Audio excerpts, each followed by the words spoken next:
जीवन आणि त्याच्याबद्दल असलेली अंतर्दृष्टी. पहिला तर प्रश्न असा आहे की जीवनाची बाह्यदृष्टी आपल्याला आहे. अंतर्दृष्टी हा नंतरचा भाग आहे. जीवन जगण्यासाठीची असलेली बाह्यदृष्टी. बाह्यदृष्टी म्हणजे काय? भौतिक जग. आणि अंतर्दृष्टी म्हणजे अभौतिक जग. अभौतिक असं आहे की जे कुठल्याच साधन सामुग्रीने ट्रॅक केलं जाऊ शकत, त्याला भौतिक जगाचे नियम लागू होत नाही. मग या ठिकाणी सद्गुरू काय सांगताय की तुमची जी बाह्यदृष्टी आहे ती सखोल आहे का? पहिली समजा तुम्हाला जर आजारी पडला तर नेमकी तुमचं दुखतंय कुठे हे तरी कळतं का? ज्या शरीरावर तुम्ही 20, 25, 30 वर्ष आहात त्या शरीराचंही पुरेसं ज्ञान तुमच्याकडे नाहीये. मग जर त्या शरीराचं पुरेसं ज्ञान तुमच्याकडे नाहीये तर तुमची बाह्य जगामधली दृष्टी सुद्धा कशी आहे?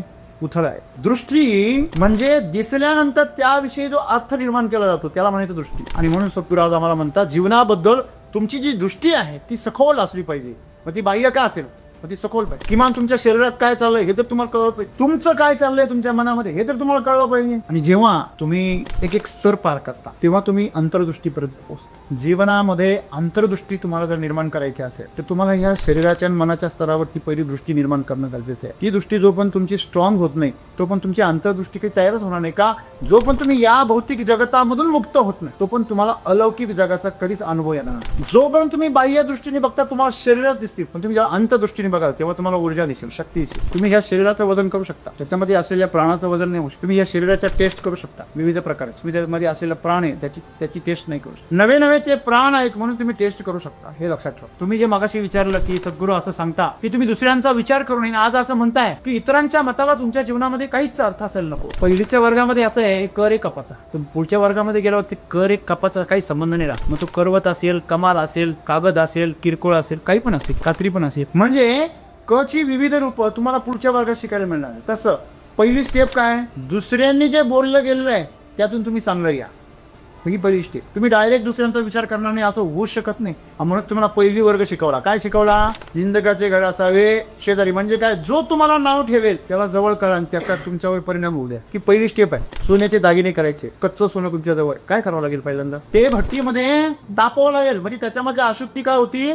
जळून जातील. जेव्हा तुम्ही निंदकाच्या शेजारी राहता निंदक तुमच्यामधल्या सगळ्या अशुद्धी काय करतो? जाळून टाकायला दाखवतो. पहिले या अशुद्धी बघ तुझ्यामध्ये. आणि एकदा तुम्ही शुद्ध झाले की मग तुमच्यावर कोणाचा प्रभाव व्हायला नको तर सोनं आहे तुम्ही. अंतर्दृष्टी येण्यासाठी पहिलं तुमची बाह्य जगामधून तुमची इंद्रिय तृप्त व्हायला. मग ते कशा प्रकारे आतमध्ये वळवाले? मग त्यासाठी साधन दिलेले ध्यान, त्यासाठी साधन दिलेले आहे प्राणायाम, त्यासाठी सद्गुरू म्हणता इनर इंजिनिअरिंग. आणि जेव्हा तुम्ही स्वतःला, स्वतःच्या शरीराला आणि स्वतःच्या मनाला ज्यावेळेस अशा प्रकारे कठोरपणे हाताळता आणि सद्सद विवेक बुद्धीचा आवाज ऐकायला लागता त्यावेळेस तुम्ही लोक काय म्हणता तुम्हाला कळलंय की तुम्ही जे करता ते काय आहे गरजेचं आहे. लोक काय म्हणता याने काही फरक पडत तुम्हाला क्लिअर पाहिजे. तुम्ही काय तुम्हालाच क्लिअर नाहीये मग लोक काय म्हणता याला फार मागतं. आणि म्हणून मित्रांनो तुम्ही बाह्य दृष्टीपासून मुक्त व्हा, अंतर्दृष्टीकडे वळा. आणि जीवनामध्ये जेव्हा तुम्ही अंतर्दृष्टी घेऊन वळा तेव्हा तुम्ही अशी तुमच्या गुरुकडून तुमच्या मार्गदर्शकाकडून अशा गोष्टींचे मार्गदर्शन घ्या. अशा गोष्टी करा जरी तुमचं जीवन काय होईल? समृद्ध होईल, आनंदी होईल. बघा शरीराला आरोग्य मिळालं पाहिजे आणि मनाला आनंद मिळाला. एवढ्या दोन गोष्टी जर मिळत असतील ते करा. कोण काय म्हणते याचा विचार करू नका आणि नेहमी त्याच्याशी प्रामाणिक राहा. तुम्ही तो जीवन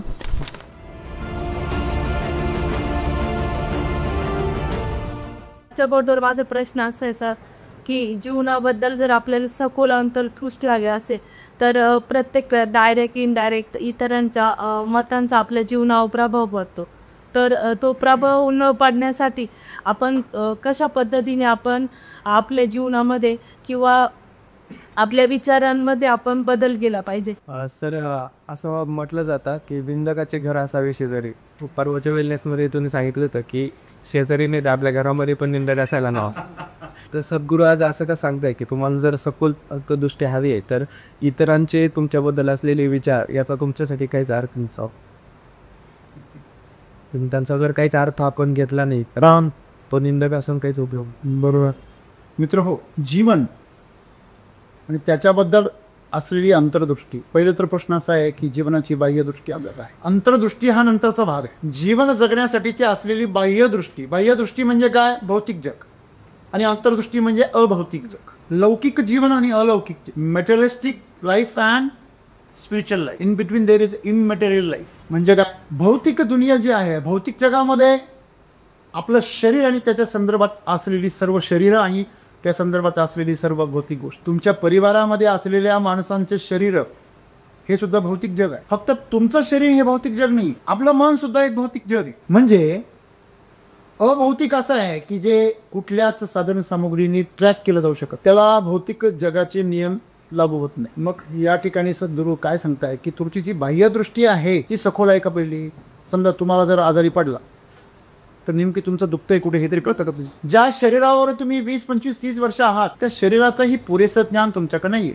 मग जर त्या शरीराचं पुरेसं ज्ञान तुमच्याकडे नाहीये तर तुमची बाह्य जगामधली दृष्टी सुद्धा कशी आहे? उथळ आहे. जोपर्यंत तुमची दृष्टी जी आहे ती सखोल नाहीये, अतिशय तीक्ष्ण नाहीये, तो तुम्हाला जे काही दिसतं ते अंधुक असणार. नाही, माझ्या डोळ्यांना चांगलं दिसतंय. तुझी डोळे वेगळे आणि दृष्टी वेगळी. बा दृष्टी म्हणजे दिसल्यानंतर त्याविषयी जो अर्थ निर्माण केला जातो त्याला म्हणायचं दृष्टी. आता या ठिकाणी मी जर पाहिलं समोर तर माझ्या समोर तरुण तरुणी आहेत, स्त्रिया आहेत, पुरुष आहेत. आता मी असं पण म्हणू शकतो की हा माझा स्टाफ आहे, ही झाली दृष्टी. मी असं पण म्हणू शकतो की ही भविष्याचे आधार आहे, आधारस्तंभ आहेत, भारताचे नागरिक आहेत, भारत घडवणारे हे आधारस्तंभ आहे, तो एक दृष्टिकोन आहे. ज्या कोणातून तुमची दृष्टी तुमची धावते तो तुमचा दृष्टिकोन तयार होतो. परंतु त्याच्या अगोदर दृष्टी आहे, काही नाही दृष्टीच नसते, फक्त डोळे असते. म्हणजे शरीराच्या आणि भौतिक स्तरावर जे लोक जगतात त्यांना फक्त डोळेच असतात. म्हणतात ना, वयात आलेल्या मुलांना मुलींना फक्त नर आणि मादीच दिसते. जोपर्यंत वयात आलेले नसतात तोपर्यंत त्यांच्या डोळ्यासमोर सगळं जग एकवटलेलं असतं. त्यांना मुलगा मुलगी उघडा नागडा त्यांनी काही फरक पडत नाही. लहान मुलांना बघा तुम्ही, जोपर्यंत आईवडील त्यांना ती दृष्टी देत नाही तर पण त्यांची दृष्टी ही निरागस असते. आता तुमची दृष्टी निरागस आहे का? निरागस जर असती तर दुर्योधनाने गांधारीच्या पुढं आपल्या सख्या आईच्या पुढे जाताना कमरेला ओळखले बांधली असती का? लाज वाटली त्याला. कसं नागडा जायचं आहे? भगवान श्रीकृष्ण होता सांगाय, अरे वेड्या आई सोमा नागडाचा असतो. दृष्टी काय राहिली? दूषित झाली. डोळे जागेवरच आहे, लक्षात ठेवा. आणि म्हणून दृष्टी फार महत्वाची आहे. आजपर्यंत आम्हाला दृष्टिकोन ह्याच्याबद्दल आम्हाला ज्ञानच नाही. आम्ही फक्त बघतो, बघणं बस नाही आहे. दृश्य आणि त्याला बघणारा द्रष्टा, दृश्य आणि द्रष्टा. आता तो द्रष्टा आहे तो हेतूने संक्रमित झालेला आहे की तो निर्हेतुक आहे? रस्त्याने चाललेला एखादा माणूस आहे, तुम्ही बघता गर्दी चाललेली आहे रस्त्याने, आपण बघतो. जेव्हा गर्दी असते आपल्या समोर आपण निरागस भावनेने बघतो. पण त्या गर्दीमध्ये जेव्हा एखादा चेहरा तुमचा परिचित असतो तुमचं दृष्टी लगेच बदलते. अजून पुणे आहे हा किंवा ही कशी काही. म्हणजे सांगण्याचं तात्पर्य असं आहे की ज्याप्रमाणे लहान मुलाचं जीवन निरागस असतं तसं आमची दृष्टी आयुष्यभर निरागस असायला लागली. पण ती निरागस राहते. कुठेतरी आम्हाला काहीतरी अनुभव आलेला, आमच्या दैनंदिनी कुठला तरी अनुभव घेतलेला आहे. तो अनुभव ते पुढच्या घटनेवरती काय करतात? संप्रेरित करतात. मागच्या घडलेल्या आयुष्यातील घटनांचा, आठवणींचा तुमच्या आज घडत असलेल्या गोष्टींवरती प्रभाव होतो की नाही होतो? That is called impression. तुम्ही अगोदर जर पेढा खाल्लेला असेल तर तुम्हाला चहा कसा लागणार आहे? कसा लागणार आहे? फिका लागणार आहे. तुम्हाला फुल ब्राईटनेसमध्ये जर एखादा पिक्चर बघायची सवय असेल तर तुम्हाला ब्राईटनेस कमी झाल्यावर दिसायचं बंद हो. एकदम जर समोरून फ्लॅश पडला एखाद्या वाहनाचा तर आपलं दिसायचं काय होतं? बंद हो. जर आपण प्रचंड मोठ्या डीजेचा आवाज जर ऐकला तर छोटे छोटे आवाज ऐकायचे याचे बंद होतात. हे बरोबर आहे. म्हणजे या इंद्रियांना जे आहे, भौतिक जग जे आहे हे तुम्हाला स्पष्ट कळेलच असं नाही आहे. कारण ती मागच्या अनुभवावरून पुढचा अनुभव क्रिएट कर कम्पॅरेटिव्हली. हेच मेंदूचं काम आणि आम्ही त्याच्यावर रिलाय करतो. आणि म्हणून यंत्रांवर माणसांपेक्षा जास्त भरोसा ठेवला जातो. खरं बघू पदा आवाज बघू बघू बघू तुझं काही खरं नाही. मित्रांनो, हे जे जीवन आहे आमचं तर हे आम्ही भौतिक स्तरावर जास्त, इंद्रियांच्या स्तरावर आम्ही जास्त विश्वास ठेवतो. पण इंद्रिय भ्रमित होतात, भ्रमित केले जाऊ शकतात. आणि म्हणून तर आजच्या काळामध्ये अनेक कंपन्या बोकाळलेल्या आहे. तुम्हाला रंग खाऊ घालताय, तुम्हाला आर्टिफिशियल फ्लेवर खाऊ घालताय, तुम्हाला काय काय खाऊ नाही घालते. आज जो माणूस घराबाहेरचं अन्न खातोय त्याचं भविष्य अंधारात आहे. यासाठी गुलाम आहे. तो गुलाम बनण्याच्या मार्गावर आहे आणि तो आपल्यासाठी रोगांचं नियोजन करतोय. आणि म्हणून जेवढे तुम्ही स्वावलंबी व्हा तेवढं तुमचं जीवन कसं असणार आहे? शुद्ध आणि पवित्र राहणार. तेवढं तुमचं आयुर्मान चांगलं राहा. परंतु आपल्याला क्रेविंग असतं, आपल्याला फार खावंसं वाटतं. त्यात गरोदर असलं का कारणच भेटतं. आजच्या काळामध्ये फार अवघड आहे. म्हणजे मला माझ्या आयुष्यामध्ये काय हवं आहे? मी जिभेचं ऐकते की माझ्या अंतकरणाचं ऐकते? जर माझ्या स्वतःची जर काही क्रेविंग नसेल तर त्या बाळाची क्रेविंग तुमच्यामध्ये उतरू शकते. बघा किती सोपं. तुमचीच जर क्रेविंग असेल, बाळ कुठे जाईल? दृष्टीबद्दल बोलतोय आपण. काल परवा एक घटना माझ्या कानावर आली. एका स्त्रीचं बाळंतपण झाल्यानंतर, नक्कीच ती आजच्या काळातली आहे, ताजी घटना आहे. अत्यंत म्हणजे मेहनतीने त्या डॉक्टरांनी ते बाळंतपण केलं. थोडंसं गुंतागुंतीचं होतं आणि ते बाळ बाजूला, आई बाजूला. जेव्हा आई शुद्धीवर आली तेव्हा ती काहीतरी शोधत होती. नर्सला कळालं ती काय शोधते, बाळा. ती घाई पळत गेली आणि बाळाला घेऊन ते बाळ समोर तिने धरलं. पण हिची शोधाशोध काय चालूच. त्याला काही कळे ना, नर्सला काही कळे नाही की काय चाललंय. मग तिने ते बाळ समोर धरलं, तिने ते घेतलं पण थोडीशी ओशाळली आणि हातामध्ये घेतलं. तिची बाळाची एक थोडीशी पपी घेतली, जवळ घेतलं, तिच्या प्रेमाने बघितलं. त्या नर्सने राहून विचारलं, का हो तुम्ही मॅडम काय शोधताय. नाही ठीक आहे बाळाचं, ठीक आहे, मी माझा मोबाईल, मला सेल्फी काढून मी आई झाल्याचं मला शेअरिंग करायचं. कुठे गेली तुमची दृष्टी, तुमच्या मग असं घडायला नको. म्हणजे आम्ही काय आमच्या मेंदूमध्ये काय करतोय, पेरतोय तेच उगवते. अचानक नाही होत असं. तुम्ही ते पेरलं. तरुण असल्यापासून, कॉलेज असल्यापासून तुम्ही अशा लोकांमध्ये राहिला, अशा संगतीमध्ये राहिला ज्यांना व्हर्च्युअल लाईफ खरं लाईफ, काल्पनिक जग त्यांनी निर्माण केलेलं आहे. काल्पनिक सुख, काल्पनिक आनंद. जे लोक फेसबुकवरती आपली प्रतिष्ठा आणि आपलं अस्तित्व शोधता ते लोक याच्यापेक्षा वेगळं काय वागणार आहे. ज्यांना रोज आपलं स्टेटस बदलायचं, त्यांचं लाईफ मधलं स्टेटस कधीच बदलत नाही, फक्त व्हॉट्सअपवरचं मात्र दररोज बदललेलं असतं. वास्तविक पाहता लाईफ मधलं स्टेटस बदलत नाही, म्हणून ते इकडचं बदलून समाधान व्यक्त करत असतो. रोज माझं स्टेटस ठेवतो, पण ते इकडची जी म्हणजे इकडे केली, बस एवढंच फरक. फोटो तोच आहे. काल जीभ इकडे होती, आज इकडे केली, बस. परवा दिवशी नाकाला लावेल. मित्रांनो, बऱ्याच वेळा माझा रोष जास्त स्त्रियांकडे जास्त असतो असं वाटतं तुम्हाला. त्याचं कारण पण आहे, आणि ती जगत जर्नी आहे. बिघड पण तिच्यापासूनच होऊ शकतो, सुधार पण तिच्यापासून होऊ शकतो. यांच्या काय हातामध्ये, हे बाप झाले त्यांना पण माहित नाही. विचारा मी एक घंटा दोन विचार सांगते. कारण अन्न, पोषण, संस्कार, करुणा, प्रेम आणि जन्मदात नाळ ही आईशी जोडली. बापानी अगदी आईची सर्वतोपरी भूमिका पार पाडण्याचा प्रयत्न केला तरी बाप आई नाही होऊ शकत. आणि म्हणून दृष्टिकोन हा फार महत्त्वाचा आहे. आज प्रत्येक स्त्रीने आपल्याकडे स्वतःकडे बघण्याचा दृष्टिकोन काय ठेवला पाहिजे. आई म्हणून ते आईच्या भूमिकेतून जास्त जगलं. तिने प्रेम सुद्धा आईच्या भूमिकेतूनच केलं. म्हणून तर म्हणतात क्षणाची पत्नी अनंत काळाची मा. ती नवऱ्यासाठी सुद्धा आईच असते ही. आणि ती आई म्हणून जर राहू शकली तर ते जीवन सुंदर असते. ती जर म्हणाली तू मेल आहे मी फिमेल आहे, संपलं. मेल फिमेल किती वेळा पुरतं आहे, एखादं बाळ होण्यापुरतं छोटासा संबंध आहे, परंतु पोषण करता या नात्याने तुमचा अनंत संबंध आहे. बरोबर आहे. आणि म्हणून सद्गुरुराज आम्हाला म्हणतात जीवनाबद्दल तुमची जी दृष्टी आहे ती सखोल असली पाहिजे. मग ती बाह्य का असेल, मग ती सखोल पाहिजे.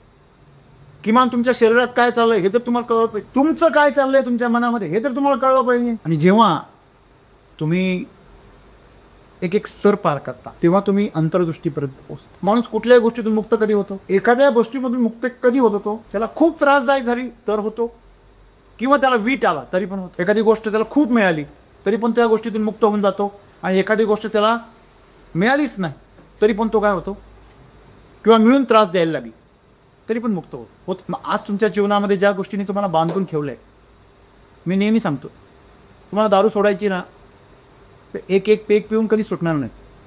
अशी प्या की तिने तुम्हाला सगळीकडे नाचवलं पाहिजे. जे लपून छपून आज चाललेलं आहे ते उघड उघड झालं पाहिजे. एक तर तुम्ही मुक्त तरी व्हाल किंवा दारूची तरी मुक्त. अगोदरचं मुक्त कळलं असेल ना. म्हणजे आम्हाला हे कळलं पाहिजे की दारूसुद्धा आम्हाला शरीराच्या आणि मनाच्या पातळीवरच नशा करते, अंतःकरणाच्या पातळीवरती तुमचं काहीच नुकसान नाही करू शकत. तिथपर्यंत तिची मदतच जात नाही, संपला विषय. तुम्ही जे काही भोग घेता, तुम्ही जे काही आज जीवनामध्ये अनुभवता, या सगळ्या ज्या गोष्टी आहेत या सगळ्या गोष्टी निरर्थक आहे. तुम्हाला काय वाटतं, तुम्ही एखाद्या ठिकाणी आता पर्यटनासाठी निघाले, थंड हवेच्या ठिकाणी, पावसामध्ये कडे वगैरे धबधबे बघायला निघाले आणि तुम्ही मोटरसायकलला आनंद होत असेल का. मोटरसायकलने खूप एन्जॉय केला. तिने जरी एन्जॉय केला असतं ती गाळावरून बसून का पडली असती, ती ब्रेक फेरवून समोरच्या कारवर जाऊन का धडकली असती. ती वैतागलेली आहे तुम्हाला. तुम्ही नको तेव्हा लात मारता, ठिकला पायानेच तिचा मुडका आवळता, ब्रेक. ही भौतिक गोष्ट आहे ती. बघा तसं या शरीराला तुम्हाला वाटतं की त्याला आनंद होऊ राहिला, पण शरीराला काहीच कळत नाही. तुम्ही तिखट खाल्लं काय गोड खाल्लं काय ते फक्त ॲक्शन आणि रिॲक्शन देतं, बाकी त्याला काही कळत नाही. पण तुम्हाला असं वाटतं आतमध्ये की नाही मला खूप छान वाटतं, माझं शरीर फार तृप्त झालं, माझं शरीर दुःखी झालं. की साधन आहे फक्त एक हॅलो. म्हणजे जर एखाद्या माणसाने समोरच्या माणसाच्या शर्टवर डाग पाडला म्हणून त्यांनी याचा मर्डर केला असं तुम्ही जर ऐकलं असेल, तुम्ही काय म्हणाल, शेतकरीचा चावलात असेल तो, नक्कीच मूर्खाचा असेल ना. शर्टावर डाग पडलं काय विशेष गोष्ट आहे. 1000 रुपये भरून घ्यायचे ना. एवढं अनमोल किमतीचं जीवन त्याच्यावर डाबावर लावायची काय गरज आहे. तुम्ही कशासाठी काय डाबावर लावता तुम्हाला व्यवहारच कळत नाहीये. कळतोय का. 1000 रुपयाच्या वस्तूसाठी तुम्ही तुमचं जीवन कोर्टमध्ये याच्यामध्ये जेलमध्ये घालवण्याची तयारी करत होता. म्हणजे काय याला शहाणपण थोडी म्हणता. एका वेळचा शारीरिक संबंध करण्यासाठी तुम्ही उरलेलं अख्खं आयुष्य जेलमध्ये घालता बलात्कार करून. ही काय शहाणपणाची गोष्ट आहे. फारच तुम्हाला कंट्रोलच्या बाहेर जात असेल तर तशी व्यवस्था आहे. तुम्ही त्या व्यवस्थेचा उपभोग घेऊ शकता. काय समस्या आहे. म्हणजे तुम्हाला ज्या गोष्टी जीवनामध्ये करायच्या त्या कंट्रोलमध्ये करा ना. त्यासाठी मार्ग आहेत जीवन. समाजामध्ये तशी व्यवस्था आहे. सामाजिक व्यवस्था त्यासाठीच आहे तुम्हाला माणूस म्हणून व्यवस्थित जगू देण्यासाठी. पण त्या सामाजिक व्यवस्थेचा आपण संतुलित राहून काय केला पाहिजे वापर केला पाहिजे. बरोबर आहे. ते विषय काय आहे संमतीचा असंमतीचा. मग ती विषय कुठला पण असू द्या. एखाद्या तुम्ही फळाच्या दुकानावर गेले आणि त्याला न विचारता एखादं फळ खाल्लं तर ती चोरीच आहे ना. तो तुम्हाला कापून देतो तेव्हा त्याची ऑफर येते. बरोबर आहे ना.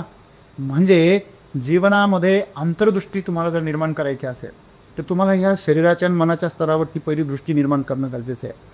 ती दृष्टी जो पण तुमची स्ट्रॉंग होत नाही तो पण तुमची अंतर्दृष्टी काही तयारच होणार नाही. का जो पण तुम्ही या भौतिक जगतामधून मुक्त होत नाही तो पण तुम्हाला अलौकिक जगाचा कधीच अनुभव येणार नाही. जो अजून बाहुलीबरोबरच खेळतो त्याचं लग्न करून काय उपयोग येतात. ज्याचे मानसिक वय जर 3 आणि 4 वर्षाचं आहे 5 वर्षाचं आहे ते शरीर ज्याचं वाढलंय तो नागडा चिमतो इकडे तिकडे. मी अनेक परिवारामध्ये अशी मुलं पाहिली जी 22 वर्षाची आहे आणि नागडा चिमतोय. त्याच्या मागे त्याची आई कपडे घेऊन पडते आणि त्या घरामध्ये कोणालाही काही विशेष वाटत नाही. त्यांच्या ते सवयीचं झालेलं आहे. पण बाहेरून आलेला पाहुणा नात्र शरमतो. त्याच्याबरोबर जर त्याची पत्नी असेल मुली असतील ते मग त्याची परिस्थिती तुम्ही समजू शकता काय गोष्ट. मग तुमच्या जीवनामध्ये भौतिक जगतातलीच दृष्टी अजून तुमची अजून सखोल झालेली नाहीये. तुम्हाला हे कळायला पाहिजे का त्याच्यासाठी ही गोष्ट काय आहे सामान्य त्या लहान मुलासाठी. तो 22 वर्षाचा लहान मुलगा कळलं तुम्हाला. मग आमची दृष्टी केवढी प्रगल्भ पाहिजे. तुम्ही जर आमचं अध्यात्म जर चालून पाहिलं तर माता अनुसयाची फार सुंदर गोष्ट आहे. जेव्हा तिची परीक्षा पाहण्यासाठी ब्रह्मा विष्णू महेश आले आणि ती पतिव्रता म्हणून जगामध्ये प्रसिद्ध पती ध्यानस्थ होते आणि बाहेर हे आले तिघजण भिक्षाम देही. कडक आवाज त्या तिन्ही देवांचा. माता अनुसया दरवाजामध्ये आली आणि त्यांना भिक्षा वाढू लागली. देवी अनुसया आम्ही तुझ्या हातून असं भिक्षा ग्रहण करू शकत नाही.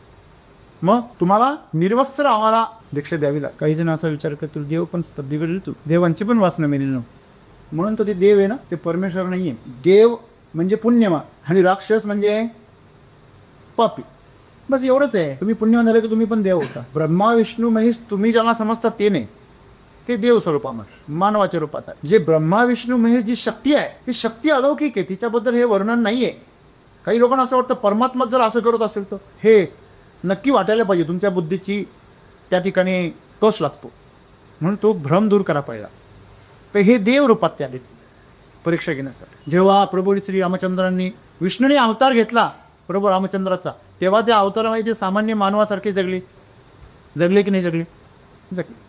मग त्यांचा जो अंश अवतार आहे ते पूर्ण अवतारामध्ये विष्णूच आहे हे लक्षात घ्या. अजून तुम्हाला कळलं नसेल तर सोपं सांग. जेव्हा तुम्ही खेमनर सरांना प्रति राम सर म्हणता हे कशाच्या अर्थाने म्हणता. परंपरेच्या वारसाच्या अर्थाने. ज्ञानाचा वारसा हे पुढे तसाच चालवक आहे म्हणून ते अर्थ म्हणून ते रामसर आहे. तसं ते देव जे आहे ते देव त्यांच्या अंश रूपाने आले आणि मग मागितलं. पतीला विचारल्यानंतर पतीने परवानगी दिली आणि निर्वस्त्र होऊन ती भिक्षा घेऊ असं कहाणी सांगते की ती आल्याबरोबर तिचं ते दिव्य तेज आणि तिचे पतिव्रतेचं पावित्र्य एवढं शक्तिशाली होतं. त्या तिन्ही देवांचे लहान बाळ ती तिन्ही बाळं घेऊन आतमध्ये गेली पाळण्यामध्ये ठेवून. त्यांना मला सांगायचं काय मला मित्रांनो ह्याचा मधला बोध काय. जोपर्यंत तुम्ही बाह्य दृष्टीने बघता तुम्हाला शरीरच दिसतील पण तुम्ही जेव्हा अंतदृष्टीने बघाल तेव्हा तुम्हाला ऊर्जा दिसेल शक्ती दिसेल. तुम्ही ह्या शरीराचं वजन करू शकता. त्याच्यामध्ये असलेल्या प्राणाचं वजन नाही होऊ शकतं. तुम्ही ह्या शरीराच्या टेस्ट करू शकता विविध प्रकारचे. तुम्ही त्यामध्ये असलेला प्राण आहे त्याची टेस्ट नाही करू शकता. नवे ते प्राण आहेत म्हणून तुम्ही टेस्ट करू शकता हे लक्षात ठेवा. जसं आज सूर्य बाहेर आहे तुम्ही मला दिसताय प्रत्यक्षात सूर्य काही रोल अदा करत नाही. त्याची कुठलीही भूमिका नाही. मोर थुई नाचतो त्याची पिसं सांडतात. लोक एवढे हुशार की त्याचाही बाजार मानतात. त्याने काही ह्या बाजारवाल्यांसाठी सांडवले का खाली नाही पण लोक मानतात बाजार. काही तर एवढे बिलंदर असतात की त्याची हत्या करून पिसं वाघ नॅचरली मेला आणि त्याचं कातडं करून तुम्ही काहीतरी बनवलं. पूर्वीच्या काळी शिकार करायचे राहते पण तुम्ही केव्हा मारून त्याचं कातडं आणताय हा गुन्हा आहे. तसं आम्ही जीवनामध्ये दृष्टिकोन आमचा कसा असायला पाहिजे तर आम्ही या भौतिक जगातून पहिलं काय झालं पाहिजे मुक्त.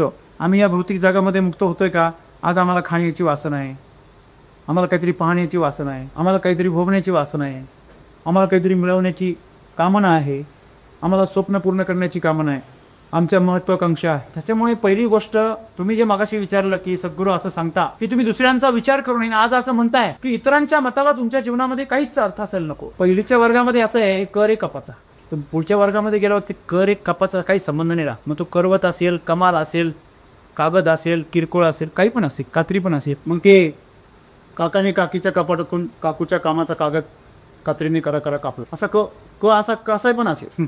म्हणजे क ची विविध रूपं तुम्हाला पुढच्या वर्गात शिकायला मिळणार आहे. तसं पहिली स्टेप काय, दुसऱ्यांनी जे बोललं गेलेलं आहे त्यातून तुम्ही चांगलं या, ही पहिली स्टेप. तुम्ही डायरेक्ट दुसऱ्यांचा विचार करणार नाही असं होऊच शकत नाही. म्हणून तुम्हाला पहिली वर्ग शिकवला. काय शिकवला? निंदकाचे घर असावे शेजारी. म्हणजे काय, जो तुम्हाला नाव ठेवेल त्याला जवळ करा आणि त्याचा तुमच्यावर परिणाम होऊ द्या. की पहिली स्टेप आहे. सोन्याचे दागिने करायचे, कच्चं सोनं तुमच्या जवळ. काय करावं लागेल पहिल्यांदा, ते भट्टीमध्ये तापवावं लागेल. म्हणजे त्याच्यामध्ये अशुद्धी काय होती, जळून जातील. जेव्हा तुम्ही निंदकाच्या शेजारी राहता, निंदक तुमच्यामधल्या सगळ्या अशुद्धी काय करतो, जाळून टाकायला दाखवतो. पहिले या अशुद्धी बघ तुझ्यामध्ये, मी हे आम्हाला कळलं. आणि एकदा तुम्ही शुद्ध झाले की मग तुमच्यावर कोणाचा प्रभाव व्हायला नको, तर सोनं आहे तुम्ही. हे ना, बरोबर आहे ना. पण तुमच्यावर जर कोणाचा प्रभाव असेल तर मग अजून तुमच्यामध्ये काहीतरी भेसळ आहे. सोनं का म्हटलं जातं, त्याच्यावर ऊन, वारा, पाऊस, अग्नी यांचा काही परिणाम होत नाही. आणि म्हणून ते सोनं की कोणाबरोबर जॉईन व्हायला तयार असते, ते लवचिक आहे, कोणताही आकार घ्यायला तयार असते, ते स्वतःची अवस्था बदलू देत नाही. म्हणून भौतिक जगामध्ये त्याला फार किंमत, आणि त्याच्यापेक्षाही हिऱ्याला फार किंमत आहे, कारण तो कशानेच पोटत नाही. म्हणजे या जगामध्ये मूल्य कशाला आहे, जो मजबूत आहे त्याला आहे. एका बाजूला सोन्याला किंमत आहे कारण तो स्वतःची भौतिक अवस्था बदलत नाही, तो लवचिक आहे, तो अंगाने लवचिक आहे, परंतु स्ट्रेंथ भरपूर आहे. स्वतःची जी अवस्था आहे तो कधी सोडत नाही, तो काळवंडत नाही. लोखंड असा, लोखंड राहतो की काळवंड. मग तुमच्यावर जर पटापट परिणाम होत असते, तुम्ही कोण आहात, तुम्हाला बरी दिलीच. म्हणून सद्गुरू आम्हाला सांगता की तुमची जी अंतर्दृष्टी आहे, आतून तुम्ही सोनं बनलं पाहिजे. मग ती अंतर्दृष्टी तुमच्याकडे जर जीवनाबद्दलची असेल, का रे हे शरीर नाशवंत आहे, तारुण्यामध्ये असं म्हणायचं, बरोबर जीवा. सर आम्ही अजून तर काय, तुम्ही तर सगळं जीवन जगून बसले, आम्हाला सांगताय नाश. अरे बाळांनो, तुम्ही जर आत्तापासून जर लक्षात ठेवलं हे नाशवंत आहे, तुम्ही त्याचा चांगला आनंद घ्या. आम्हाला सांगायला नव्हतं कोणी, आम्ही ते चुकीच्या प्रकारे वापरले असेल. म्हणजे तुम्ही जर जीवनामध्ये आजपासून जर माणसांना त्याच्या अंतःकरणापासून ओळखायला लागले आणि माणसांच्या प्राणांवर जर प्राण अर्पण करायला लागले, तर तुमचं खऱ्या अर्थाने नातं तयार होईल. तुम्ही शरीराच्या स्तरावर किती पण नाती तयार करा, जसं शरीर बदलतं तसे नाते बदलतं. मला सांगा, तंबाखू खाणारा तंबाखू खाण्याबरोबर दोस्ती करतो, हॅलो. दारू पिणारा, एक वेळेस तुम्ही बघा, जेव्हा मोठमोठ्या सभा असतात, वेगवेगळ्या गावांचे लोक एकत्र येतात ना, बरोबर तंबाखू खाणारे बरोबर शेजारी गोळा होतात, बरोबर शोधता एकमेका वेल ना. आणि जेवढे पेताने ना ते पण एकमेकाला ते ह्याच्यावरून ओळखतात, तब्येतीवर. डोळ्यांच्या नजरेमेच असते. नशा शराब मी होता तो नाचती व, यांच्या डोळ्यात नशा की विष्टाप पार काढलेले असतात. सांगण्याचं तात्पर्य काय, ते एकमेकाला बरोबर ओळखतात. समजा दोन दोस्त एकदम कट्टर दोस्त आहे, दोघे पूर्ण दावडे, एकाने जर सोडली त्याची दोस्ती पण काय होते, तुटून जात. आणि म्हणून या शरीरावरच्या प्रेमामुळे जे नाती तयार होतात, ती नाती जर शरीराला धोका निर्माण झाला तर बदलतात. मनाच्या स्तरावर जी नाती तयार होतात, जर मनात बदल झाला, विचारामध्ये अंतर पडलं, स्वभावात बदल झाला, वागण्यात बदल झाला, तर लगेच अंतर तयार होतं. जेवढं जवळचं नातं होतं ना, तेवढं शुक्लच होतं. जेवढं पॉवरफुल अमृत असतं ना, तेवढं पॉवरफुल विष होऊ शकते, लक्षात ठेवा. आणि जेवढं पॉवरफुल विष असतं, जेवढी भयंकर शत्रुत्व असतं, तेवढी भयंकर दोस्ती पण होऊ शकते. उलटं पण आहे. सगळ्या या दोन्हीला पण काहीच अर्थ नाही. खरं दोन्हीमध्ये जो बदल आहे तो भौतिक बदल आहे, रासायनिक बदल नाही. तुमचा जो रासायनिक बदल आहे तो सुद्धा एक प्रकारे भौतिकच बदल आहे. जरा खोलात जाऊन बघा. सोडियम क्लोराईड पासून, म्हणजे सोडियम पासून क्लोराईड पासून सोडियम क्लोराईड तयार होतो, आणि सोडियम क्लोराईड पासून परत सोडियम क्लोराईड वेगळा करता येतो. H2O2 पासून पाणी तयार होतं, पुन्हा H2NO2 बाजूला करता येतो विघटन करून. काय तो रासायनिक बदल फसवतंय आपल्या. त्याच्यापेक्षा एक मोठा बदल आहे, जो कधी बदलतच नाही. नैनम छिंदती शस्त्राणी नैनम दहती पावका. हे जे आहे आतमध्ये जे निरंतर आहे, चिरंतन आहे, energy will not create it. It can be convert into one form to another one. That is the truth. Science करून बघा, नाही तर अध्यात्मातून बघा, दोन्हीकडं सत्य एकच आहे. फक्त तुमच्या कधी दृष्टी पाहिजे. म्हणून आज सर्वांनी एक लक्षात घेतलं पाहिजे, बाह्य बघणारी आमची दृष्टी आहे तीच आमची निरागस साधून नाही आहे. ती निरागस जोपर्यंत होत नाही तोपर्यंत तुम्हाला अंतर्दृष्टी कधी येणारच नाही. अंतर्दृष्टी येण्यासाठी पहिलं तुमची बाह्य जगामधून तुमची इंद्रिय तृप्त व्हायला. मग ते कशा प्रकारे आतमध्ये वळवाले, मग त्यासाठी साधन दिलेलं आहे ध्यान, त्यासाठी साधन दिलेलं आहे प्राणायाम, त्यासाठी सद्गुरू म्हणता इनर इंजिनिअरिंग. तुम्हाला माहिती आहे तुमच्यामध्ये 24 तासामध्ये शारीरिक बदल होऊ शकतात, एवढी ताकद आहे या आंतरिक बदलावर. रामकृष्ण परमहंसांनी नुसता पायाचा अंगठा छातीवर ठेवला विवेकानंदांच्या, क्षणात अज्ञान दूर झालं. जसं परीस लावल्यावर लोखंडाचं तक्षणी सोनं होतं. तुम्हाला जर एक विश्वास नसेल ना, हे चालू असलेल्या विजेची वायर हातामध्ये घ्या, तुमच्या जबाबदारी ती सोलाच, ती त्या ओघ्या वायरला हात लावा. तुम्हाला येत नसेल तरी तुम्ही डान्स करा. बाहेरच्या जगाला तर काहीच करतो, तुम्ही अचानक डान्स करायला का लागली? थंड पडलेल्या तुमच्या या शरीरामध्ये एवढी ऊर्जा कुठून आली? संकल्पीच. तसे ह्या साधू संत योगी यांच्यामध्ये प्रचंड ऊर्जा शक्ती आहे, ती तुमच्यामध्ये काय होते? संकल्पित. आम्ही अतिशय सुंदर असे वाहक आणि ग्राहक आहोत. यु नो, आमचं शरीर, आमची चेतना नेहमी त्यासाठी काय उत्सुक आहे. आम्ही अन्न खातो, श्वास घेतो, पाणी पितो, म्हणजे ग्रहणच करतोय ना. आज आम्ही विचार ऐकतो, संगीत ऐकतो, दृश्य पाहतो, प्रत्येक गोष्टीचं ग्रहण करतोय. म्हणजे कुठेतरी जागा आहे. फक्त समस्या काय आहे की आम्हाला कॉन्स्टिपिकेशन लागली. आमची येण्याचे सोर्सेस तर एकदम फटाफट मोकळे आहेत, जाण्याचे सोर्सेस आमचे अटकलेले. मग टॉयलेटमध्ये पण आला तर दम बस, ती बसेच जागा आहे का? बरं, जी गोष्ट बाहेर जायची इच्छा आहे थांबव का? काही ना सर्दीचं धारी ना, तर त्याला बाहेर जायचं, त्याला बाहेर जाऊ द्या. बाहेर चाललेले ती जपून ठेवायची गोष्ट आहे का? मला सांगायचं काय आहे की तुम्ही भौतिक स्तरावर सुद्धा शरीराला ओळखलेलं नाहीये. तुम्ही जी त्याज्य गोष्ट आहे, तिला वर्ज्य गोष्ट आहे, ती आपोआप नैसर्गिकपणे शरीरातून बाहेर जाते. अपचन झालं तर उलटी होते माणसाला, माणसं त्याला पण लाजता. मित्रांनो लक्षात ठेवा, शरीरातून जी गोष्ट बाहेर जायची इच्छा करते तिला जाऊ द्यावं. हे दमन जर केलं तर शरीरावरती विकृत परिणाम होतो. स्त्रियांना जे पोटाचे आजार जास्त होतात त्याचं कारण हे आहे. आजही गावाकडे तुम्ही जर बघितलं, खेडे गावाकडे, तर त्यांची सुविधा नसते स्त्रियांचं विशेष येते, म्हणून त्यांना खूप त्याचा त्रास हो. कारण दमन करून करून त्यांच्या शरीरावर विपरीत परिणाम होतो. म्हणून आम्ही भौतिक स्तरावर बाह्य अंगाने सुद्धा आमची दृष्टी अजून तेवढी सखोल झालेली नाही आहे. आणि म्हणून ज्यावेळेस आमची ती दृष्टी सखोल होईल त्यावेळेस आम्ही आमच्या आनंदासाठी जगू, आम्ही आमच्या स्वास्थ्यासाठी खाऊ. आम्ही जेवण करतो कशासाठी खाल्लं पाहिजे? कशासाठी खाल्लं पाहिजे? ऊर्जेसाठी, भुकेसाठी नाही. कशासाठी खाल्लं पाहिजे? ऊर्जेसाठी. तुम्ही अजिनोमोटो खाल्लं तर भूकला खूप खावंसं वाटतं, दारू पिलो खूप बोलावंसं वाटतं. एखादा महिला सरांना फारच अनुभव दिसतो, सरांना खूप काही अनुभव, तुम्ही त्या बांधलेट करून सरांना नुसतं पाहिलं तरी लगेच स्कॅम होतोस. तज्ज्ञ माणसाला प्यायची गरज नाही. तुम्ही विष पिऊन अनुभवलं का? विषारी आहे माहिती आहे तुम्हाला, विष काय आहे? जीव घेतात माहिती आहे ना. विषारी साप चावला की माणूस मग ते सगळं माहिती आहे तुम्हाला. त्याची अनुभूती तुम्हाला घेता येऊ शकते. पुढच्याला ठेचा मागचा ही शहाणपण तुमच्याकडे येणं गरजेचं आहे, जी माझ्याकडे आहे लक्षामध्ये. आणि म्हणून जीवनामध्ये ही दृष्टी तुम्हाला तेव्हा प्राप्त होते जेव्हा तुम्ही आतमध्ये वळाल. आणि जेव्हा तुम्ही आतमध्ये वळाल त्याची एक ओळख काय? तुम्ही आतमध्ये वळाले, तुमच्या अंतर्दृष्टी आहे हे कधी कळेल? जेव्हा तुम्ही लोकांचा तुमच्यावर होणारा परिणाम काय व्हाल सोडून द्या. ऐकावे जनाचे या म्हणीमध्ये फार मोठा फॉल्ट आहे. इथं मनाचे हा जो शब्द आहे ना, याने गोंधळ तयार केला. सांसारिक जीवनासाठी ठीक आहे, ऐकावे जनाचे करावे मनाचे, पण हा अहंकार आहे. अहंकार शेवटी सांसारिक माणसानेच म्हणी तयार केलेलं आहे. साधू संतांनी कुणी तयार केली? मग साधू संतांनी जे अभंग गायले त्या अभंगामध्ये मी कळा पुसरी काहीच नेनो बोलतो की भाविका, मी माझ्यामध्ये कोणीच नाहीये, हे सगळं भाऊ खून बोलतोय, देवाचं आहे सगळं, माझं काहीच नाही हो. हेच संत असं म्हणतात. संत असं नाही म्हणतात ऐकावे जनाची करावे म्हणून. संत तर असं म्हणतात मनोमार्गे गेला तो तेथेची मुकला, ठाईच उरला अनुभव.